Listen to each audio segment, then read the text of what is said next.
예, 지난 시간에 이어서 계속해서 그 세속에 물들지 말라는 그 내용으로 말씀을 전하겠습니다. 지난 시간에 4장 1절에서 10절까지의 핵심은 바로 세상과 벗하지 말라는 것이었습니다. 세상과 친구로 삼지 말라는 겁니다. 세상과 친구가 되는 순간 바로 하나님과 원수의 자리에 서는 것이다 라고 말씀드렸습니다. 교회 안에서 세상에 이렇게 물든 자의 세상과 벗한 자의 세 가지 특징이 있다라고 했습니다. 그 첫 번째는 다툼이 잘 일어난다는 겁니다. 그리고 두 번째는 기도하지 않는다는 거고, 세 번째는 기도해도 정욕에 구하기 때문에 하나님의 뜻에 따라서 응답이 없다는 사실입니다. 세상과 벗을 하는 행위는 하나님과 이 성도의 그 언약적 관계로 본다면 이것은 바로 영적 간음이다라고 했습니다. 하나님과 우리의 관계는 절대로 다른 존재에게 이렇게 어떤 마음도 줘서는 안 되는 아주 독점적이면서도 배타적인 그런 관계입니다. 그래서 부부 관계를 가지고 지난 시간에 말씀을 드렸습니다. 그래서 우리의 이 신앙은 하나님과 우리의 가지고 있는 인격적이고 또 이런 역동적 관계 속에 있습니다. 그래서 이 관계는 이 배타적이면서도 독점적입니다. 그래서 하나님을 향해야 될 그 마음 중에 1이라도 다른 존재에게 주는 순간 독점적이고 배타적인 관계이기 때문에 이건 깨지는 겁니다. 굉장히 이렇게 인간적으로 이야기를 한다면 굉장히 배신감 가운데 들어가는 거고 커다란 실망과 슬픔을 주는 게 됩니다. 그래서 우리는 끊임없이 세상을 사랑하고 세상을 닮고 세상을 좋아하고 이렇게 벗을 삼는 문제에서 벗어나야 합니다. 그래서 이 벗어나는 비결은 무엇이라고 했습니까? 바로 하나님 앞에 겸손입니다. 하나님 앞에서 겸손함이란 힘을 빼고 그분 앞에 엎드려 그분의 주권을 인정하고 그분을 의존하는 겁니다. 이렇게 간단히 말한다면 자신의 필요성을 날마다 인정하는 거예요. 시간의 한계도 자기가 인정을 하고, 그리고 또 재물의 한계도 인정하고, 건강의 한계도 인정하고, 오늘 내가 시간이 많고 재물도 많고 건강하지만 주께서 한 번만 흔들어 버리면 끝난다. 항상 이 생각을 가지고 있어야 됩니다. 이게 바로 그래서 우리 어느 하나 주님께 의존하지 않으면 우리가 못 산다는 거. 실제로 내가 이렇게 그 의식을 하든 안 하든 모든 피조물은 주님의 은혜에 의존해서 살아갑니다. 주께서 이 지구의 이 자전을 정확하게 간섭해서 이렇게 그 간섭하고 계시고, 또 공전도 간섭하고 계시고, 또 땅이 흔들리지 않도록 붙들고 계시고, 이 모든 게 다 주님의 일반 은혜의 결과들입니다. 그래서 우리는 이 은혜에 사실은 기반해서 살고 있거든요. 신자는 뭐냐면 바로 이 모든 은혜를 알고 그분의 은혜에 깨닫고 또 보고 그렇게 살아가는 자입니다. 그래서 항상 우리가 이 아침에 눈을 뜰 때마다 이렇게 기도하라 그랬죠. 오늘 하루도 주님의 은혜가 없이는 못 삽니다. 은혜로 덮어주십시오. 이렇게 기도하면서 살아가는 거예요. 이게 뭐냐면 주 앞에 겸손합니다. 주 앞에 겸손한 자는 절대로 세상의 정욕과 벗할 수가 없어요. 할 수가 없습니다. 왜 그렇습니까? 세상에 벗하는 자의 공통점은 교만이기 때문입니다. 자기 자랑, 자기 사랑, 자기 기쁨, 온통 자기 중심성입니다. 늘 자신이 높아지는 것에만 관심이 있고 다른 데 관심이 없거든요. 그래서 주 앞에서 낮추는 자는 이렇게 세상과 벗하지 않게 됩니다. 그래서 그 10절에 지난 시간에 이 말씀으로 설교가 끝났어요. 10절에 한번 보십시오. 주 앞에서 낮추라. 그리하면 주께서 너희를 높이신다. 예, 세상과 벗하는 문제에서 벗어나는 유일한 비결은요, 바로 주님 앞에서 자신을 낮추는 거예요. 근데 사실은 이렇게 낮춘다는 게 인위적인 게 아니죠. 자기가 피조물이기 때문에 그 사실 그대로 인정하는 거예요. 그죠? 우리가 주님보다 높을 수 있습니까? 근데 우리 자꾸 이렇게 주님 없이도 살 수 있는 것처럼 또 이렇게 주님이 없는 것처럼 살아가거든요. 이거 자체가 뭐냐면 높아진 마음이에요. 그래서 늘 필요성을 인정하면서 바짝 엎드려 살아가는 겁니다. 자, 그리고 이제 이렇게 해놓고 이제 야고보가 11절, 12절, 또 13절, 17절, 5장 1절, 6절에서 연속해서 세 가지 사례를 지금 들고 있습니다. 이 세 가지 사례는요, 세상과 법하기, 그러니까 교만하기 가장 쉬운 세 가지 영역입니다. 이 세 가지 영역에서 우리가 이렇게 아주 그냥 일상적이에요. 하나는 말과 관련됐고, 하나는 재물과 관련됐습니다. 말과 재물은 일상적인 거거든요. 여기 아주 이렇게 교만으로 흐르기가 아주 쉬운 세 가지 연속된 영역입니다. 그래서 이 세 가지를 이제 다시 한 번 더 차례대로 야고보는 조심해라라고 말을 합니다. 먼저 4장 11절과 12절이에요. 4장 11절 한번 보시죠. 같이 한번 읽어볼게요. 시작. 형제들아 서로 비방하지 말라. 형제를 비방하는 자나 형제를 판단하는 자는 곧 율법을 비방하고 율법을 판단하는 것이라. 내가 만든 율법을 판단하면 율법의 준행자가 아니요 재판관이로다. 예. 자, 여러분 이게 의외지요. 세상과 버타는 부분에 있어서 여러분 세상의 그 공통된 특징은 교만이라고 그랬어요. 근데 이 교만이 가장 이렇게 많이 틈타기 쉽고 또 교만한 가운데서 많이 행하는 게 뭐냐면 비방의 문제예요. 언어의 문제입니다. 야고보는 교회 안에서 뭐 하지 말라고 합니까? 비방하지 말라 합니다. 형제들아 라고 말하거든요. 이건 뭐냐면 교회에 다니는 새언약 백성된 형제들이에요. 그럼 뭐 자매들은요 포함되어 있는 거죠. 이 정도는 뭐 이해하시죠? 자매든 형제든 너희는 서로 비방하지 말라. 지금 이렇게 말합니다. 비방이라는 것은요, 서로가 알고 있는 사람의 잘못된 점을 끄집어내서 부정적으로 말하고 악하게 판단하는 거예요. 그 사람에 대해서 부정적으로 말하면서 악하게 판단하는 행위입니다. 비방하는 사람은요, 다른 사람의 장점을 보지 않고 단점이나 잘못된 행동이나 말 등을 데이터로 삼아가지고 자기가 해석을 합니다. 부정적으로 해석을 해서 그 사람을 헐뜯고 판단을 내려해가지고 악한 판단해서 아주 그냥 비하시켜버려요. 그냥 자기 아주 이상한 사람 만들어버려요. 그래서 비방을 잘하는 사람들은요, 특징이 그 사람 기억력이 좋아요. 특히 그 사람의 어떤 그 표정이라든지 말이라든지 실수라든지 막 3년 전, 5년 전까지 다 기억을 해내는 사람들이에요. 그걸 가지고 악마적 편집이라고 하죠. 자기 관점에서 착착착착 편집해서 이야기 들으면 완전 이상한 사람 만들어 놔버립니다. 이게 뭐냐면 비방입니다. 비방은 말로서 상대의 명예를 심각하게 훼손하는 정말 악한 행위입니다. 여러분 이렇게 비방을 할 때 생각하셔야 됩니다. 비방을 내가 누군가를 막 이렇게 막 헐뜯고 뒤에서 말을 하잖아요. 그럼 이 사람은 내가 비방하는 사람에 대해서 잘 몰라요. 그럼 내가 막 비방을 하면서 이 사람한테 이야기를 하죠. 지금 뭐 하는 행위인지를 자세히 생각해 보십시오. 뭐 하는 행위입니까? 이 사람에게, 이 비방하는 이 사람에게 아주 좋지 않은 부정적인 이미지를 막 심어주고 있는 거예요. 즉, 이 사람의 명예를 아주 심각하게 훼손시키는 거예요. 근데 이렇게 비방의 이야기를 떡 듣고 나면 다음 주에 그 사람 보면 이상해요. 그 사람 딱 보면 괜히 마음으로 가까이 가고 싶지 않아요. 괜히 또 내가 그 사람 앞에서 말을 조심하게 돼요. 왜? 내가 비방의 말을 들었거든요. 저 사람 입이 얼마나 싼지 아냐? 그거 들었기 때문에. 교회 안에 이런 일이 벌어지는 겁니다. 여러분 다시 말씀드리지만 비방은요, 상대의 명예를 아주 심각하게 훼손하는 악한 행위입니다. 성도는 한 몸 된 다른 지체의 명예를 지켜줘야 돼요. 근데 계속해서 비방하게 되면 심각한 상처를 받아서 결국에는 어떻게 되는지 아세요? 교회를 떠나게 됩니다.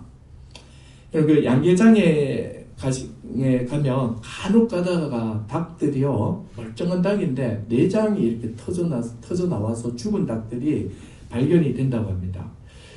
닭 몸통에 이렇게 이제 가시가 박히든지 이렇게 해서 뭐 이렇게 작은 상처가 나서 피가 나잖아요. 그러면 피가 나면 옆에 있는 닭이 보듬어 주는 것이 아니라 그 날카로운 부리로 그 피난 부위를 자꾸 쪼아댄대요. 시간이 지나면 더 많은 닭들이 몰려가지고 그 부위를 계속 쪼아댄대요. 그럼 피는 더 나게 되죠. 그럼 더 많은 닭들이 와서 계속 쪼아대는 거예요. 그러다 결국에는 내장이 나와서 죽어버린다고 합니다. 여러분, 비방이 바로 이와 같은 겁니다. 이 비방은 교회 안에서 사람들의 그 상처를 계속 내는 거예요. 계속 사람들이 몰려와서 계속 이야기를 하는 거예요. 그러다 그 한 사람이 아주 그냥 고통을 당하는 겁니다. 비방은 절대 해서는 안 되는 일이다라고 지금 야고보는 4장 11절에서 합니다. 사실 여러분, 형제는 비방할 수 없습니다. 존재론적으로 교회는 서로 비방할 수 없습니다. 차별과 마찬가지로 교회는 한 몸이며 한 가족이죠. 그냥 일반적이고 정상적인 가족이라면 자녀가 아버지와 엄마 욕을 못합니다. 정상적인 그냥 가정은 밖에 나가서 자기 친구한테 아버지 욕을 하고 엄마 욕을 합니까? 못하는 거예요. 또 자존감이 낮지 않는 경우에는요, 자신의 몸에 대해서 욕하지 않아요. 내 눈이 왜 이래 작아? 이렇게 말은 할 수 있지만 내 눈이 작은 것 가지고 저주하고 욕하지 않아요. 이 단추구멍이요 이러면서 이렇게 잘 때린다든지 막 빼버렸으면 좋겠다. 이것도 눈이냐 이러면서 저주하고 이렇게 하지 않아요. 자존감이 낮지 않는 사람은, 낮지 않는 이상은.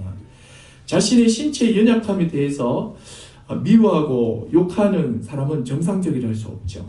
여러분, 교회가 한 가족이다, 한 몸이다 라고 했을 때 어떻게 자기 몸을, 자기 가족을 욕을 할 수가 있습니까? 이게 정상적인 게 절대로 아닙니다. 만약에 욕을 하고 비방을 하고 있다면 존재론적으로 뭔가 문제가 있는 거죠. 그런데 그럼에도 불구하고 형제가 다른 형제를 비방한다면 이것은 간과할 수 없는 아주 큰 죄입니다. 야고보는 교회 안에서 의식하지 못한 채 사소하게 여기는 차별의 문제와 비방의 문제를 율법과 연결해서 설명해냅니다. 오늘 11절에 한번 보세요. 그 차별도 보면은 율법과 연결을 해가지고 차별을 하면 율법을 어기는 거다, 이렇게 율법과 연결해서 설명했잖아요. 이 비방의 문제도 지금 율법과 연결해서 비방을 왜 하면 안 되는지를 설명해내는 겁니다. 자, 한번 보세요. 형제들아 서로 비방하지 마라, 이렇게 하고, 형제를 비방하는 자나 형제를 판단하는 자는 곧 뭐 하는 겁니까? 율법을 비방하고 율법을 판단하는 거다, 이렇게 말해요. 자, 오늘 이 11절과 12절 이 내용은 사실 약간 어려운 면이 있어요. 그런데 이 구절을 이해하시면 오늘 이 구절은 다 이해한 거예요. 자, 여러분, 형제를 저는 지금 이제 비방을 하면 안 되는 이유가 존재론적으로 불가능하고, 비방을 하게 되면 형제의 명예가 훼손돼서 결국에는 교회를 떠나게 된다, 이 정도로 이야기를 했습니다. 근데 야고보는 이 정도로 말하지 않고 율법과 연결을 해가지고 비방하는 게 어떤 행위인지를 두 가지로 설명해내는 거예요. 첫 번째는 형제를 비방하는 거는 뭐를 비방하는 거라고 말하죠? 율법을 비방하는 거다. 두 번째, 형제를 비방하는 것은 율법을 판단하는 거다, 이렇게 설명하는 거예요. 자, 야고보 서신을 받은 소아시아에 있는 많은 성도들은 이 공부가 충분히 됐기 때문에 이 정도 말하면 다 이해가 됐어요. 이 중간 과정을 다 이해했다고요. 근데 이제 우리는 이제 충분히 공부가 안 됐기 때문에 또 목사가 또 이거 설명하라고 있는 거거든요. 그래서 이걸 설명해낼 수 있으셔야 돼요. 다시요. 오늘 뭐 이렇게 설명이 이해가 잘 안 되시는 분은 이 두 가지를 마음에 새기고 가세요. 사람들을 뒤에서 헐뜯고 악하게 자의적으로 막 판단하는 이 행위가 뭐가 같은 거냐면 율법을 비방하는 거예요. 또 하나, 율법을 판단하는 행위예요. 자, 그럼 차례대로 한번 볼게요. 첫 번째, 형제 비방은 왜 율법을 비방하는 거라고 말하는지 아십니까? 율법은요, 형제를 사랑하라 라고 말을 하고 있어요. 이게 최고의 법입니다. 형제를 사랑하라. 그럼에도 불구하고 형제를 비방하고 있다면 형제를 사랑하는 이 율법을 무시하는 거예요. 율법을 가볍게 여기고 율법을 아주 우습게 여기는 행위입니다.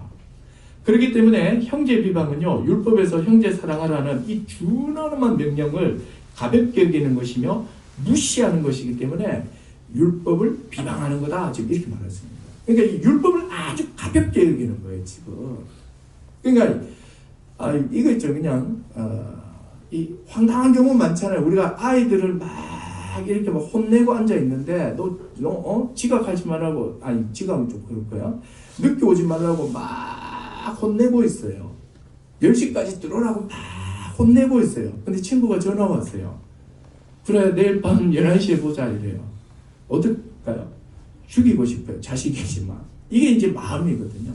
뭐죠? 부모님의 말을 전혀 안 듣는 거예요. 아주 그냥 막 정말 속이에 경읽기를 하고 있는 거죠.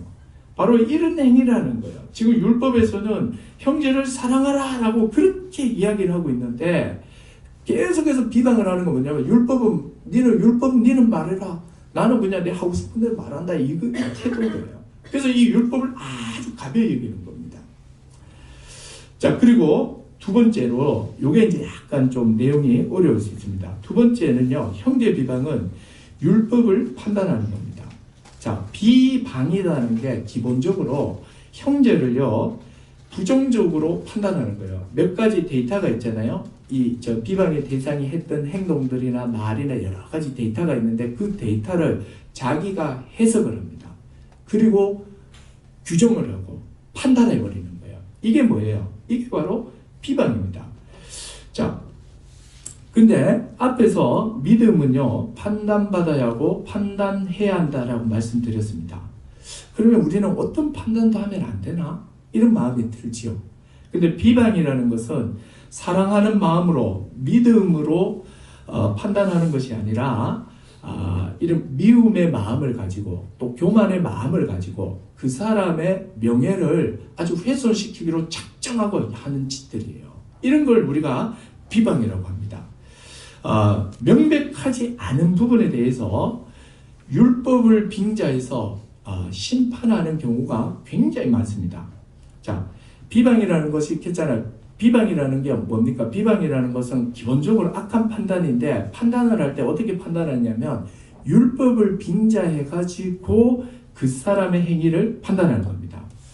아주 명백하지 않은 부분들, 예를 들어 그 사람의 어떤 그 식사하는 모습들, 식사하는 게 이게 조금 이렇게 그럴 수 있고, 또 걸음걸이, 또 말하는 스타일, 또 어떤 성격, 기질, 이렇게 좀 율법에서 이게 이렇게 죄다 아니다 이렇게 명백하게 말할 수 없는 그런 많은 부분들이 있어요. 근데 내가 자란 문화와 다르기 때문에 이렇게 언짢게 느껴지는 행동이나 말이나 모습들이 있을 수 있다고요.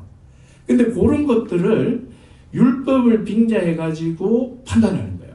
왜 저런 식으로 말하지? 말을 왜 저렇게 거치노? 자기가 뭔데 명령처럼 말하노? 예, 자기 속으로는 그렇게 생각할 수 있어요. 근데 사람 이렇게 속상하고 미움이 생기니까 사람을 붙들어 놓고 저 사람이 말하는 게 너무 세다, 니 조심해야 된다, 이런 식으로 그 사람 비방 좀 막 이야기하는 거예요. 여러분, 이렇게 하는 행동이 어떤 행동인가 하면 자신이 법을 만드는 입법자 위에 올려놓고 판단하는 행위라는 거예요. 명백하지 않은 죄에 대해서 자신이 선과 악의 기준을 세우는 사람처럼 함부로 잘잘못을 결정하고 있는 거죠. 그죠? 이런 경우가 되게 많아요. 그러니까 쉽게 이야기하면 같이 판단을 내려버리는 거예요. 여러분, 그 사람의 이렇게 도덕적으로 또 윤리적으로 또 성경의 말씀을 봤을 때 명백하게 죄다 아니다 이렇게 말할 수 없는 것들이 많습니다. 아까 드린 말씀처럼 기질이라든지 또 이런 어떤 성격이라든지 또 말하는 스타일이라든지 또 패션, 이렇게 옷이나 헤어스타일이나 이렇게 다양할 수가 있습니다. 이런 거는 명백하지가 않거든요. 근데 그 명백하지 않은 것에 대해서 자기가 생각하는, 그러니까 자기가 관습적으로 아니면 자기가 집에서 만들어진 그 기준을 가지고 이것을 율법으로 삼아가지고 이 사람은 저렇게 말하는 건 틀렸다, 이렇게 이야기해버리는 거예요. 저런 식으로 이게 옷을 입는 건 잘못이야, 예를 들어 이런 식으로 판단해버리는 거예요. 그리고는 사람들한테 그 사람에 대해서 부정적으로 아주 말을 막 하는 겁니다. 이게 무슨 짓이냐면 11절에 나와 있는 것처럼 율법을 판단하면서 율법의 그 입법자가 되는 겁니다. 자기가 율법을 세우고 자기가 악하게 판단하고 있거든요. 그리고 또 있어요. 근데 때로는 이런 경우가 있습니다. 아주 그냥 명백하게 저 사람이 거짓말을 했어. 이건 잘못한 거죠. 자, 우리가 율법을 이렇게 형제를 비방하는 것을 율법을 판단한다라고 했을 때는 두 가지 문제가 있는 거예요. 첫 번째는 뭐냐면 형제가 명백하지 않은 그런 모습에 대해서 자기 기준을 들이대 가지고 옳다 그르다 딱 판단을 하고 다른 사람한테 자기 기준을 가지고서 다른 사람에게 막 강요하면서 나쁘게 말하는 경우예요. 그런데 이 율법을 판단하는 두 번째 경우는 이런 겁니다. 이 상대가 명백하게 죄를 지었어. 분명해요. 예를 들어 거짓말을 했어요. 또 다른 사람의 돈을 훔쳤어. 이건 아주 명백하게 잘못한 거죠. 자, 잘못했을 때, 이게 판단을 해야 되죠. 근데 판단을 하는데 이게 재판관처럼 판단할 수 있다는 거예요. 이건 잘못됐다는 거예요. 재판관이 되지 말라는 거예요. 여러분, 재판은 이 판사는 이렇게 보고 마지막에 결론을 내리는 사람이죠. 최종적 결론을 딱 내리는 사람이죠. 이건 죄인, 거기에 따라서 그 죄의 경중에 따라서 양형을 정하고 딱 선고하는 거예요. 이것처럼 명백한 잘못이나 죄인 경우에는 재판관처럼 행동하지 말라는 거예요. 재판관은 죄를 선언하는 사람이에요.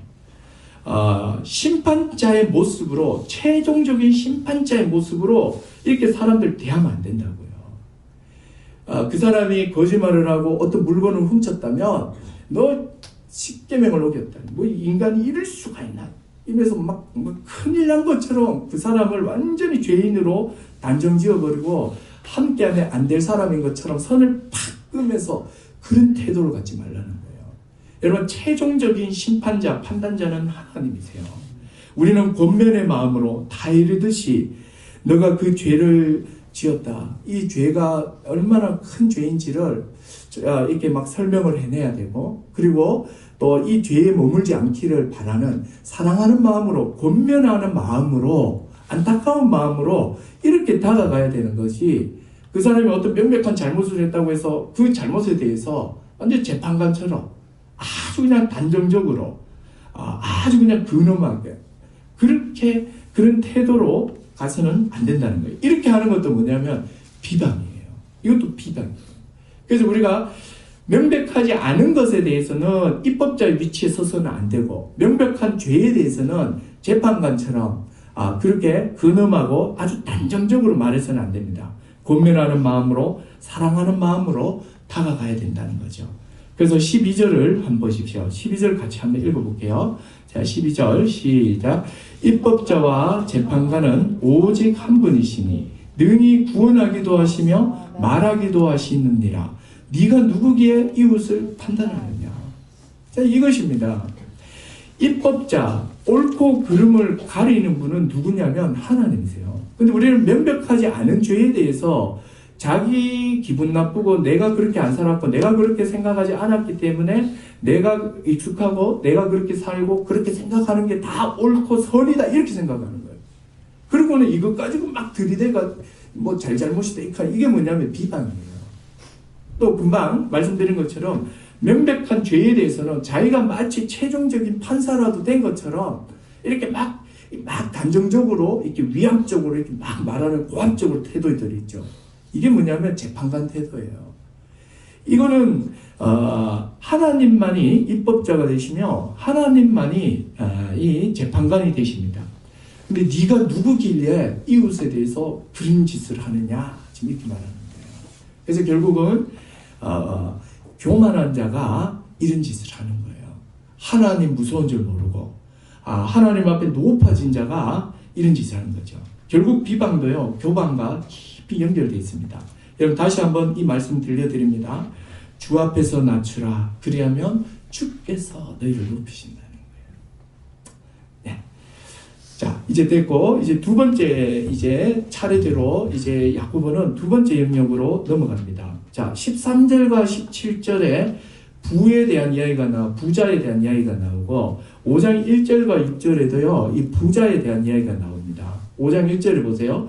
들으라 부한자들아. 또 4장 13절에도 보세요. 들으라 너희 중에 말하기를 오늘이나 이러면서 돈 벌려고 하는 거죠.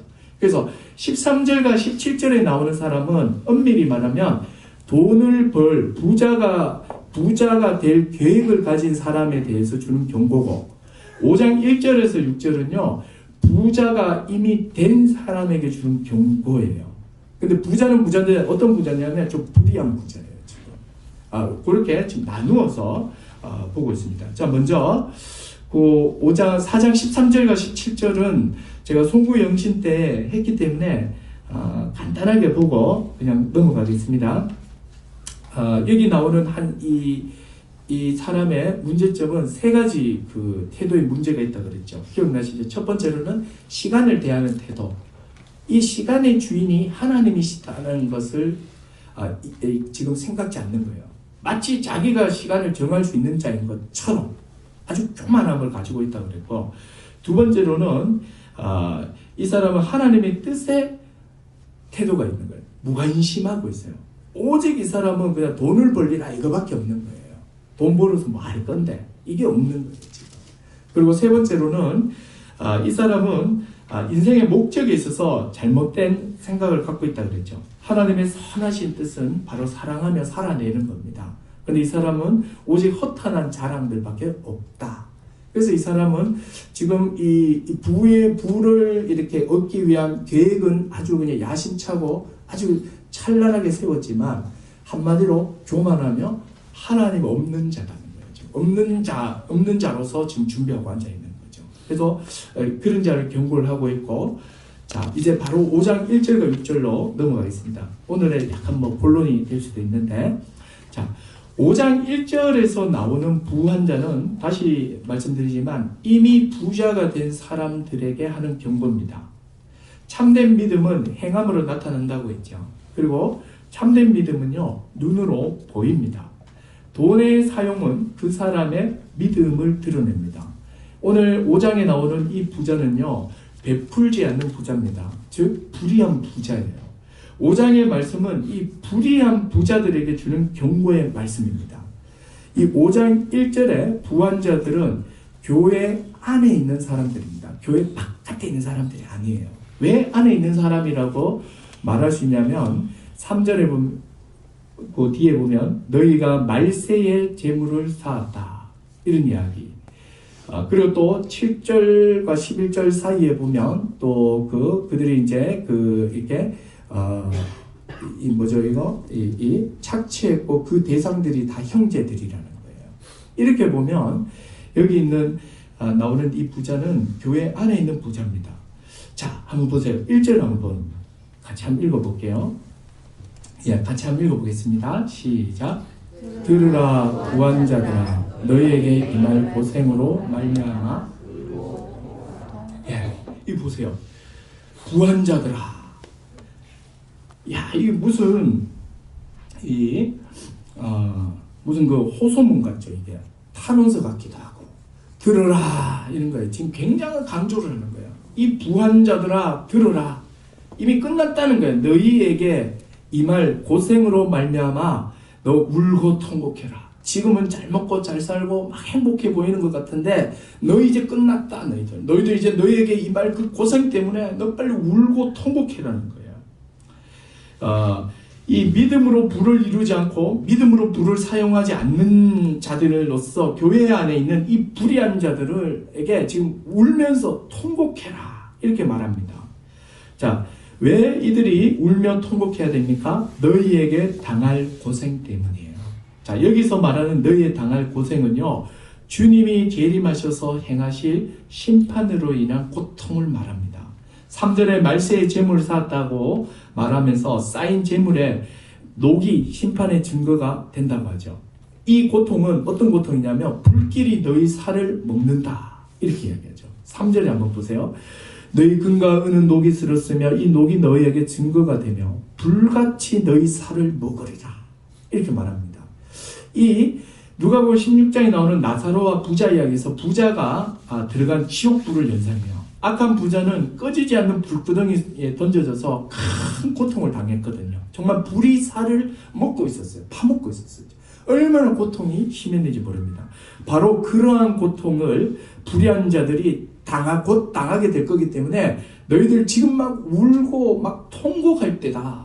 이러면서 야고보가 말하는 거예요. 지금 야고보는 이 불의한 그 부자들이 자기 주변에 많았던 것 같아요.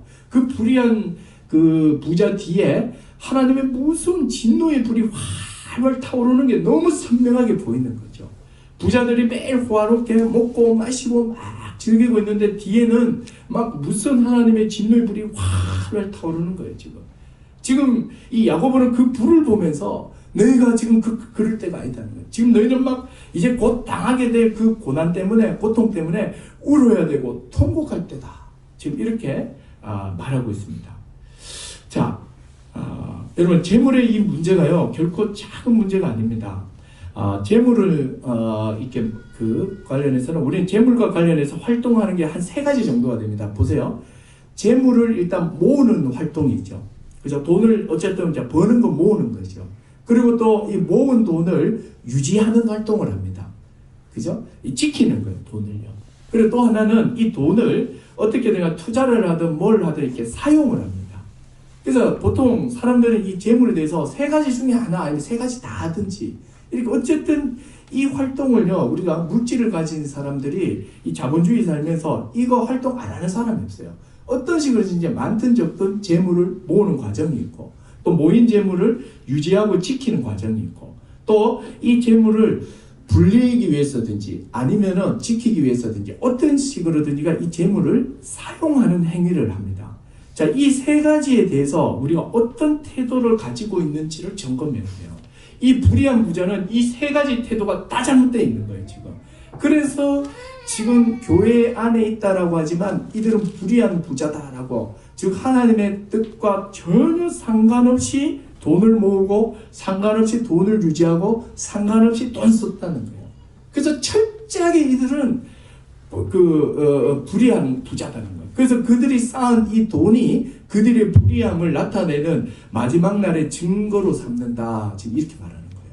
그래서 여러분 이 3가지를 제가 차례대로 한번 살펴보려고 합니다.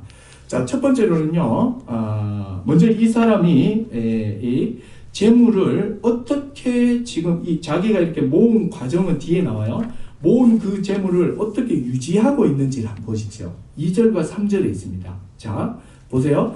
너희 재물은 썩었으며 너희 옷은 좀먹었고 너희 금과 은은 녹이 슬었고 이 녹이 너희에게 증거가 된다.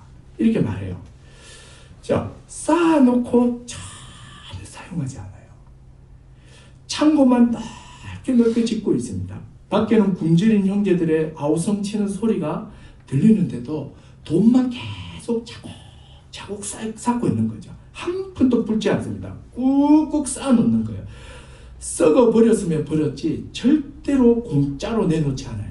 절대로 공짜로 다른 사람을 위해서 한 푼도 풀지 않습니다. 얼마나 재물이 많은지 재물이 썩어서 금과 은이 녹이 슬 정도래요. 제가 아는 상식으로는요, 금과 은이 녹이 안 쓰는 걸로 합니다. 녹 쓰나요? 제가 알고 있기는 녹이 잘 안 쓸걸요. 근데 금과 은이 녹 쓴다. 이 말은요, 절대로 사용하지 않는다는 거예요. 쌓아놓기만 하고 썩어 없을지언정 풀지 않는 거죠. 자기에게 필요 없는데도 계속 썩어 문드러질 때까지 쌓는 거예요. 계속 쌓아놓기만 하는 거예요. 그 쌓아서 녹이 생기고 녹물이 막 증거가 되는 거예요. 지금 심판의 증거가 되는 거예요. 이들은 재물을 유지하는 데 있어서 심각한 문제를 드러내는 겁니다. 말세의 재물을 쌓았습니다. 여기 나오는 부자는 다시 말씀드리지만 교회 안에 있는 부자입니다. 예수님도 믿고 있고 또 예배도 드리고 할 것 다 하는 사람이에요. 근데 말세라는 사실도 아는 자예요. 그런데 재물을 쌓고 있습니다. 재물을 쌓았다는 이 표현은 미래를 준비하기 위해서 저축했다는 그런 의미가 아니라 아까 말씀드린 것처럼 이렇게 썩어 문드러질 만큼 계속 쌓는 거예요. 목적이 없어요. 그냥 쌓는 것 자체가 목적이에요. 이게 하나가 나가는 게 자기 수명이 주는 걸로 여기는 사람이에요. 그래서 쌓는 것 자체가 이 사람의 목적이 되고 있는 거죠. 말세에 어떻게 이렇게 살 수 있냐는 거예요. 이게 있을 수 없다는 거예요. 그리스도가 오셨고 다시 오시겠다고 약속하신 뒤에 성령을 보내셨어요. 지난 2000년 동안 수많은 주의 백성들이 성령을 받고 그의 백성을 만나기 위해서 다시 주님이 오실 것을 소망하며 기다리며 살았습니다. 야고보 당시 성도들도 다시 오실 주님을 간절히 기다렸어요. 왕이 다시 오시길 고대하면서 왕의 말씀에 따라 순종하며 살았습니다. 마치 결혼 정원은 해놓고 결혼식을 올리지 않은 상태에서 신랑이 멀리 타국으로 갔을 때 그 신부가 자신의 그 순결함과 정조를 지키면서 언제 신랑이 오나 이런 마음으로 지난 2000년 동안 모든 성도들이 기다렸다는 거예요. 그분이 무엇을 원하는지 잘 알았고 그분의 몸된 교회가 어떻게 살아야 되는지 너무나도 잘 알고 그러면서 서로 사랑하며 섬기며 그렇게 기다렸다는 거예요. 근데 이 악한 부자들은 마치 주님이 안 오실 것처럼, 아니 내세가 없는 자처럼 돈이 모든 것이 되어서 재물이 줄어들면 자기 수명이 줄어든다는 마음으로 돈만 모으는 데만, 모아놓은 그 돈을 유지하는 데만 온통 관심이 가 있는 거죠. 땅에 쌓인 재물에만 관심을 갖고 몰두하고 있다는 거예요. 그래서 이들은 불의하다 이렇게 말하는 겁니다. 하늘의 재물을 사치 않아요. 하늘에서 기억되는 일에는 관심이 없는 겁니다. 형제를 내 몸과 같이 사랑하고 섬기는 것이야말로 참된 재물입니다. 이것이 정말 하늘에 쌓이는 재물이에요. 하늘에서는요, 우리의 그 은행에 있는 그 통장 잔고에 전혀 관심이 없어요. 제가 계속 말씀드리지만 하나님은 관심 없다니까요. 통장이 뭐 몇 개 있든지 거기에 얼마가 쌓여 있든지. 야, 누가 어떤 분이 그냥 제가 들었는데요, 체크 카드에 수십억을 넣어놓고 쓰는 분들이 있대요. 그냥 딱 끊는데 끊고 나면 잔액이 띵동 뜬대요. 몇십억, 몇 억. 제 속으로 그 뒷다리만 좀 줘도 한 달 살겠다 이런 생각 들 정도로 막 쓰는 분들도 있대요. 그 사이드 얼마나 많겠습니까? 근데 여러분, 주님은 현재도 그렇고 앞으로도 그렇고 관심이 진짜 없으세요. 그건 돈이 필요 없거든요. 다 주님 거거든. 정말 하늘에서 이렇게 관심을 갖고 있는 잔고는요, 사랑의 잔고입니다. 이 사랑의 잔고가 얼마나 쌓였나 여기에 지금 관심이 있으신 거예요. 얼마나 많은 사람들에게 이 사람이 행복의 기회를 줬는가, 저는 기억한다고 생각해요. 또 얼마나 많은 사람에게 그 명예를 지켜주며 살았는가, 얼마나 많은 사람에게 소망을 줬는가, 얼마나 많은 사람에게 유익을 줬는가, 얼마나 많은 사람들에게 희생과 섬김이 있었는가, 이런 것들이 우리는 다 기억이 잘 안 나요. 그냥 다 지나가요. 근데 주님은요, 아마 이 천사 중에 제일 꼼꼼한 천사를 통해서 다 적게 하실 거예요. 이론 하나 남기지 않고 다 적게 하실 거예요. 그래서 그 사랑의 잔고에 주님이 아주 그냥 모든 관심을 다 갖고 있는 거예요. 여러분, 우리가 관심을 가져야 될 것은 지금 현재 이 어떤 재물 자체가 절대로 아니라니까요.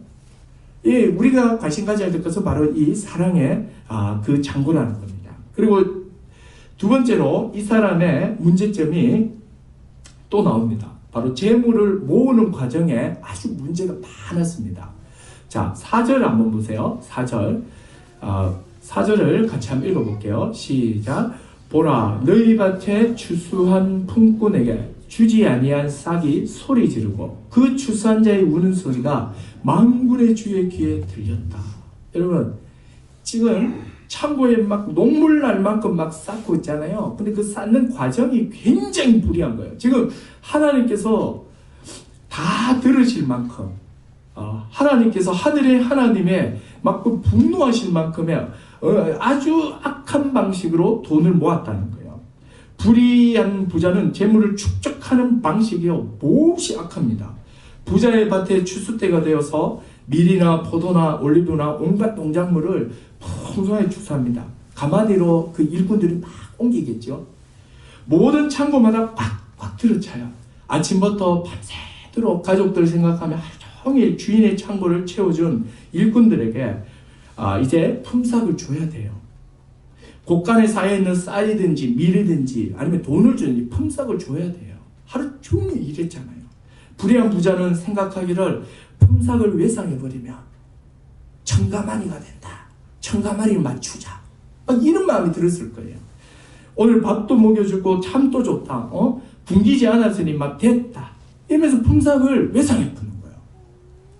추수 일꾼에게 가야 할 품삯이요, 곳간에서 지금 소리를 지른대요. 나는 여기 있으면 안 됩니다. 내 주인은 당신이 아닙니다. 하루 종일 일한 저 일꾼이 내 주인입니다. 이러면서 품삯이 소리를 지르고 있대요. 그 소리를 주님이 들으신대요. 그리고 곳간 밖에서는 하루 종일 허리가 휘도록 일한 일꾼의 우는 소리가 하나님께 막 들린다는 거예요.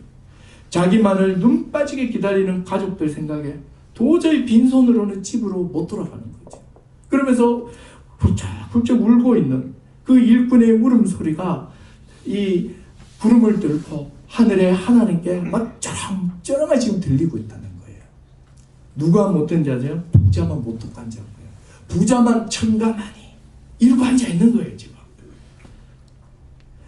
저들의 억울함을 주님이 다 듣고 계시고 다 기억하는 거예요. 하나하나 다 기억하고 계시다가 한 번에 댐 수문이 열리듯이 무서운 하나님의 진노를 쏟아부으신 거예요.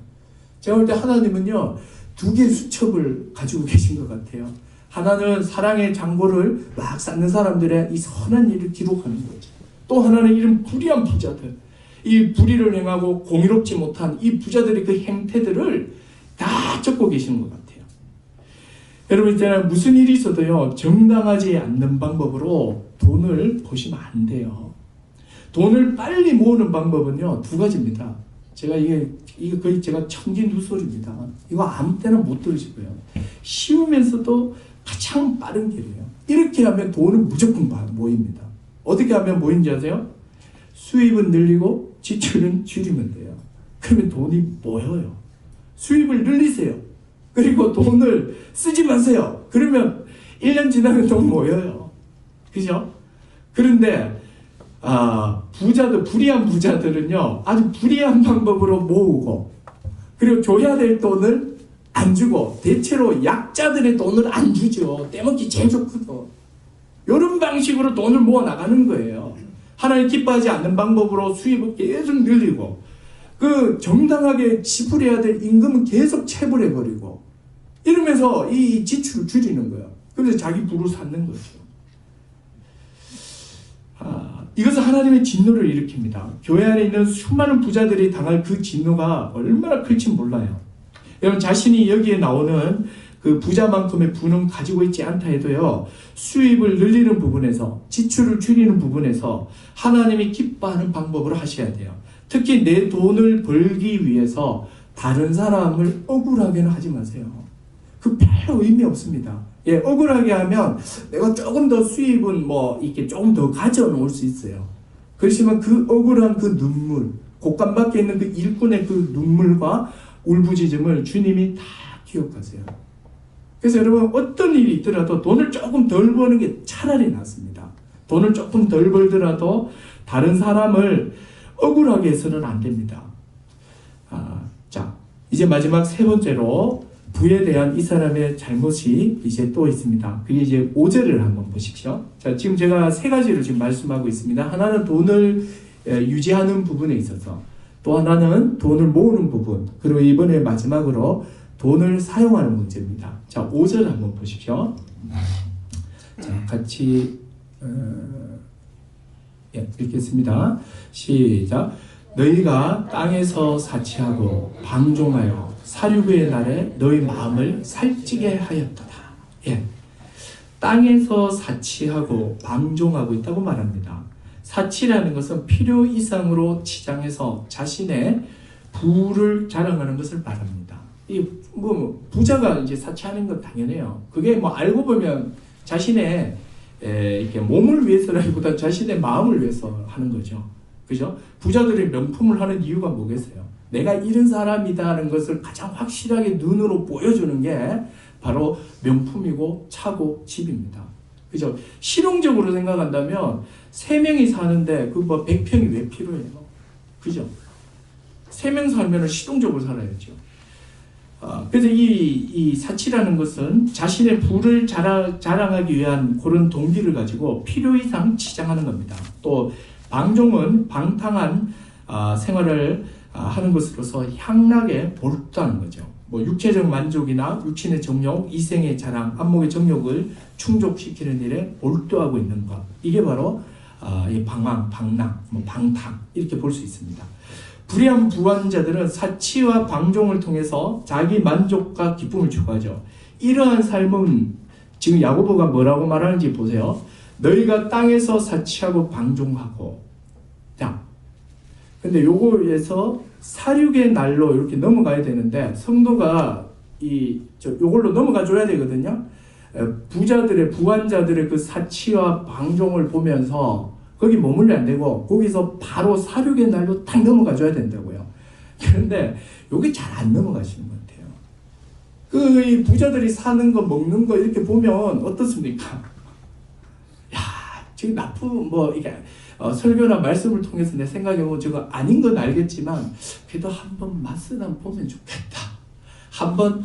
그래도 한번 약간 동경과 부러움이 있는 거죠. 빨리 안 넘어가요. 그죠? 근데 여러분 보세요. 야고보는 바로 넘어가요. 사치와 방종은 뭐냐면 사륙의 날과 지금 연결시켜버립니다. 즉 사치와 방종의 이 삶은요. 뭐가 같다고 말합니까? 도축하기 직전에 살을 찌우는 짐승의 모습으로 해석이 되는 거예요. 다시요. 지금 야고보가 보기에는 아까 보세요. 야고보는 이미지를 굉장히 많이 쓰고 있는 거예요. 지금 이렇게 식탁 놓고 부자들이 막 먹고 막 즐기고 즐거워하죠.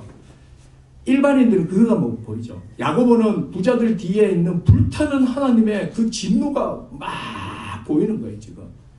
그리고 또 야고보에게 또 보이는 건 뭐죠? 그들의 사치와 그 방탕 속에 뭐가 보이느냐면 이 도살 직전에 살을 찌우는 돼지새끼 내지는 소로 보이는 거예요. 지금. 짐승으로 보이는 거예요. 지금. 너가 지금 뭐 하는 짓이냐 이거예요. 지금. 사륙의 날이라고 지금 말하고 있죠. 사륙의 날에 너희 마음을 살찌게 하였도다. 예, 이렇게 표현하고 있습니다. 자, 5절을 다시 한번 보세요. 사치와 방종으로 사륙의 날에 너희 마음을 살찌운다.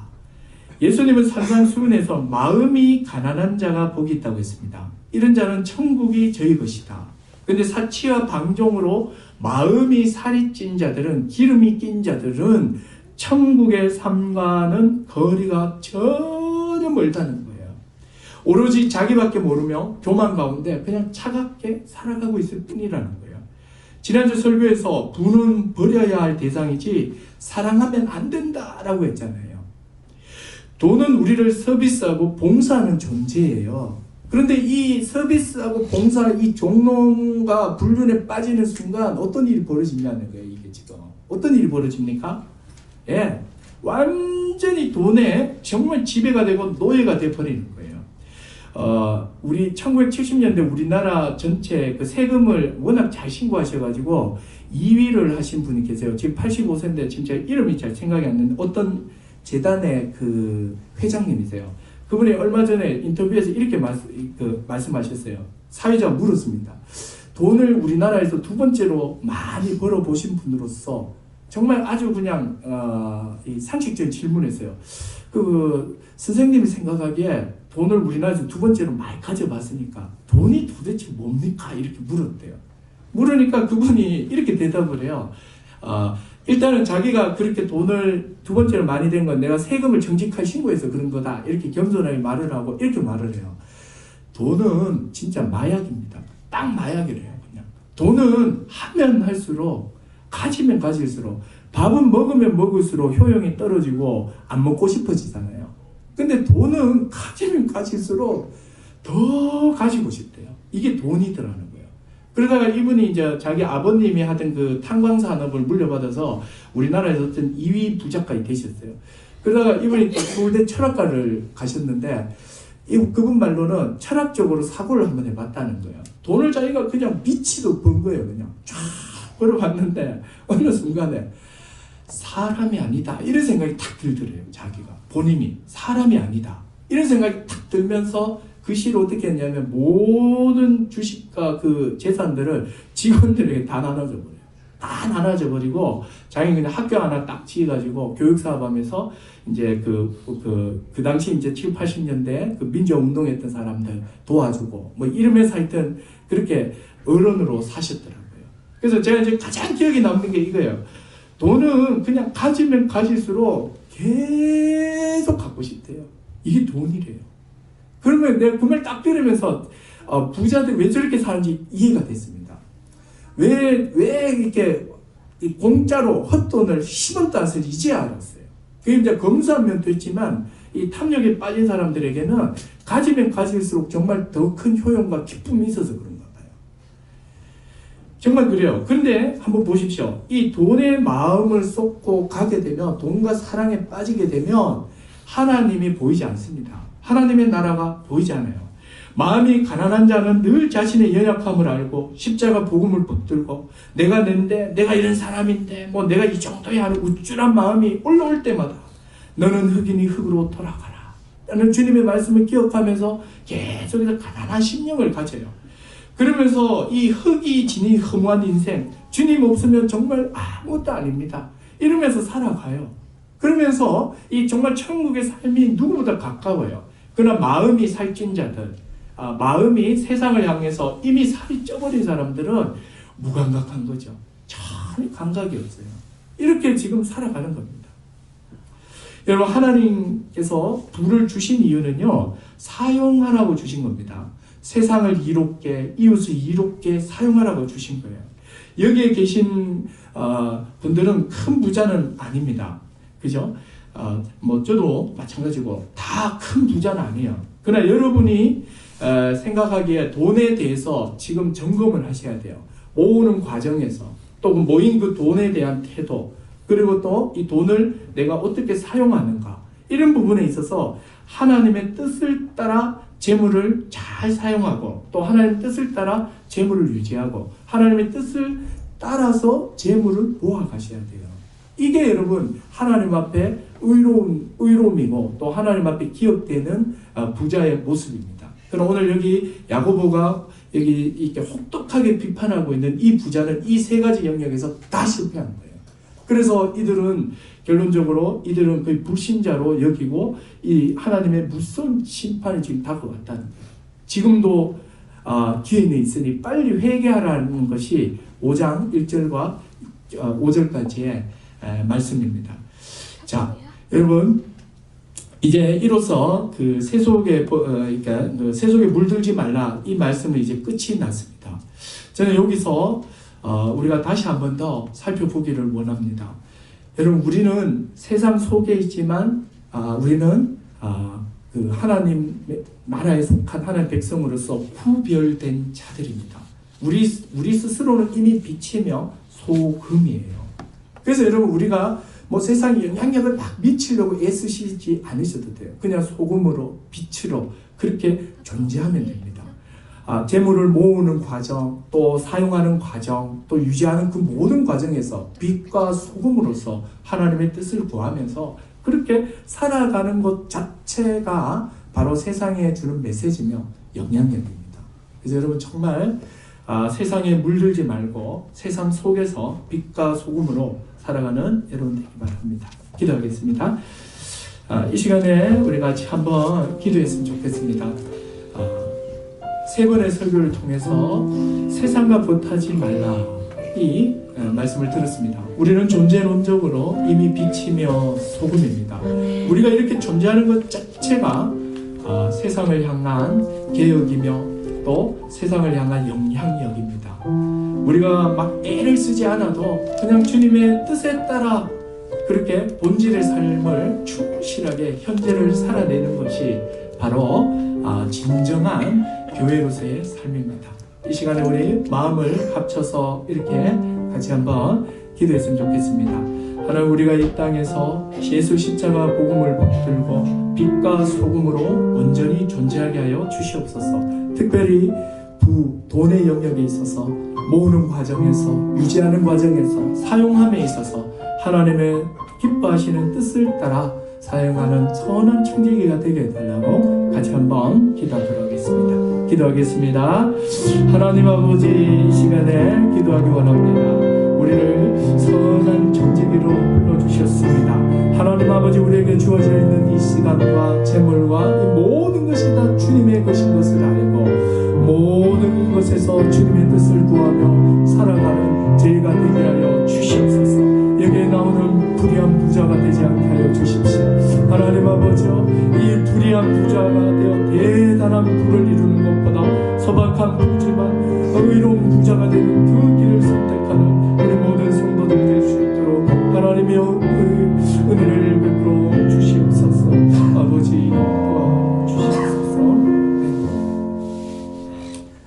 하나님 아버지 감사합니다. 우리를 빛과 소금으로 불러주시고 세상에 존재케 하시니 감사합니다. 우리의 이 존재 자체가 하나님을 드러내며 그 영광을 비치는 거울임을 알고 십자가 복음을 붙들고 살아가게 하여 주시옵소서. 대단한 부를 이루는 불의한 부자가 되기보다는 아주 소박한 부를 이루더라도 하나님의 뜻에 합당한 의로운 부를 이루는 우리 모든 성도가 될 수 있도록 은혜를 더하여 주시옵소서. 예수님의 이름으로 기도드렸습니다. 아멘. 네.